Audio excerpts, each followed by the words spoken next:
Ha kajingkran berkinong thok kubor ha kabayadei pakajingpin krek asorkar ya kajing siang new plang plastik new artificial turf ha Jawaharlal Nehru Stadium Polo Ground Menteri Bakmi ya katanat sport but youth affairs ba bantai dorling do ulaong bakakam kalaya chakman watla ampat pli setia yang maunong rem kat kum karukam bat penpau ru bakani kasinjam kalong kababahan na kabenta kinong petkai khamtam ya kinong ya lekai Kalian nang bagi paiba produktif kali ke kubur buah satu segmen nak di nopika makin namanya tentang kubur bagi beli beda ke SSA ground number 1 mo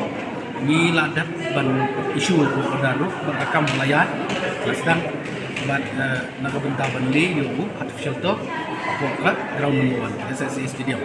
kini kam menyetujui ni ladat ban alat pendakane but ngin foundation officially nak lihat government nangrai ada juga buat ilanang pasta trainer saya juga betul nang banyak pendak buat mobil kita akan belum mentah kamu kan sudah nong duwe anak tatien dan dia bangin namyo yang mana kini kemarin dari sedikit layak cemat